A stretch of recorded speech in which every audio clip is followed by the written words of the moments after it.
if there is an alliance, AIADMK and BJP, who gains and who loses? If there is an alliance between ADMK and BJP, let's take past data. Let me take Coimbatore Lok Sabha constituency as an example. BJP got 33% without ADMK in 2014. 33. Okay. ADMK got around 42-43. Now they both are combining. Almost the same parties, those who were with BJP in 2014, like PMK or DMDK, they were again with BJP in 2019 along with ADMK. Only party that was not with BJP was MDMK's Vaiko, who is having less than 0.5% of votes in Tamil Nadu now. So he is a very negligible political force. Instead of MDMK, now ADMK came to BJP alliance. But BJP's vote share in 2019 in Coimbatore was 31%. In 2014, it was 33. BJP lost 2% of votes. Same candidate, CP Radhakrishnan. So if ADMK got 43% of votes, if at least 17% of votes came from ADMK to BJP in 2019, had come from ADMK to BJP in 2019, BJP would have won Coimbatore. You are not even able to transfer 50% of votes to BJP. So this alliance is not working in favor of BJP. And in 2021, we can see in many constituencies, same we can see in Coimbatore South. In 2016, Vanati Srinivasan, who was the candidate of Coimbatore South, got some 20+%, I'm not sure, 24, 25, 26, somewhat like that she got vote share. And ADMK got around 35% vote share, something like that. If they both had combined, they would have got around 60% of votes. But she got only 30%, 31% of votes, something around 30 plus. Some very and she won the election, fortunately, but only with a very lesser margin compared to the second contender, who is Kamal Hassan. So we can see that ADMK's votes didn't transfer to BJP during 2021 also, but ADMK is able to win 70 seats, 70 plus. Okay, I think probably the minorities who are against BJP, they who generally show a behavior which is against BJP, they might not have voted for BJP. Like, am I wrong in this assessment? The ADMK didn't even have minority votes in 2016 also. Okay. Even though some minority parties were in alliance with ADMK, Jayalalitha in 2016, when there is DMK Congress alliance in the opposite side, there is a minority consolidation towards that alliance. Maybe in some constituencies or negligible people would have voted for ADMK. So when you compare to 2016, even though BJP and ADMK were separate, minorities were voting only for DMK in that election. So I don't think minorities had gone away from ADMK, because earlier itself they were only a negligible portion of minorities, very small. Maybe they may not be negligible. Maybe only 20% of minorities were with ADMK even in 2016. So even if those 20% had gone away from ADMK to DMK in 2019 and 2021, it should not have created It should not have created a very big impact. And 2021, I will say, there was ADMK had a decent vote share. They had a decent number of seats. But thanks to BJP and PMK, who were in alliance with ADMK, who were able to transfer their votes from their party to ADMK. And that may not happen again, because now ADMK is not even in alliance with BJP. BJP was not benefited by ADMK during that alliance. Patali Makkal Kachi PMK, who was in that alliance, was also not benefited by ADMK in that alliance. But ADMK was benefited by both BJP and PMK.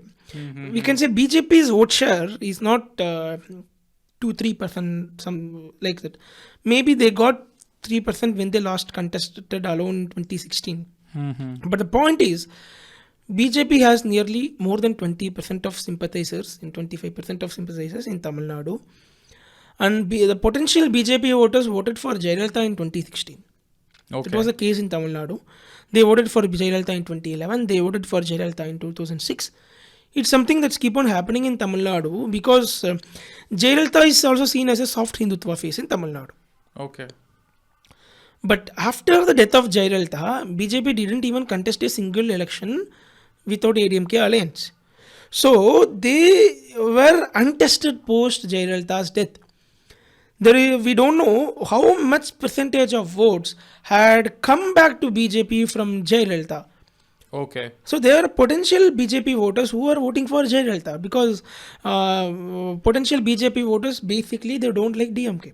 Jayalalitha was seen as a staunch DMK opponent, so they were cross voting for Jayalalitha instead of BJP. This was a political scenario in Tamil Nadu till Jayalalitha's death. But in post the death of Jayalalitha, we don't know how much percentage of votes came to BJP from AIADMK. They contested only one bypoll. We can't consider bypoll as a criteria. They didn't contest 2019 without AIADMK. They didn't contest 2021 without AIADMK, but they contested 2022 local body polls without AIADMK. They got nearly 6% of votes, 5.7 to 6% of votes by posting candidates only in 50% of the local bodies. Because that alliance, BJP announced they are going to contest alone the local body polls despite their alliance with AIADMK to check their strength. Only some 20 days before the local body polls. Okay. So they were unable to post candidates in all the local bodies. In case if they had contested in all local bodies and they had prepared for past 6 months, they might have gone. No, we can't say they would have able to double from 6 to 12. Okay. They would have gone from 6 to 9%. That may be a base vote share for BJP. The two in local bodies, we can see ruling parties getting more votes. It's the pattern throughout India. Because people may think that he is the ruling party, he won an election just 4 or 5 months back. If I vote for him only, his councillor will come to my area and he will be giving good roads or water issues, whatever the issue may be, he will be able to help us because he is having link with the ruling party. So in local body polls, we can see the parties polling less than their potential. So AIADMK's vote share was more than 30% in 2021 elections. They polled only 24, 25 in they got in local body polls, which happened 6 or 7 months after 2021. Around January, February 2022, this happened.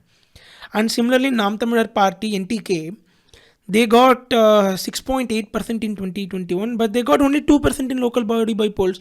So we can see in local body polls, your party performs lower than their potential.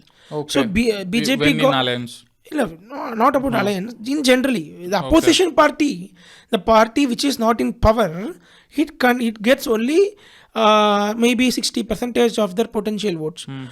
So we can see BJP got 5.8% of votes. If that's not their full potential, because according to my theory, in local body polls they would have got lesser than their potential. Okay.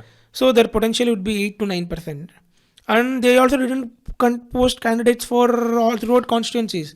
So if they would post candidates everywhere, they would have gone to 11-12% of votes. This is the basic strength of BJP, around plus or minus 10%. Is the basic strength of it would have been the basic, not now. Now it's a lot of factors.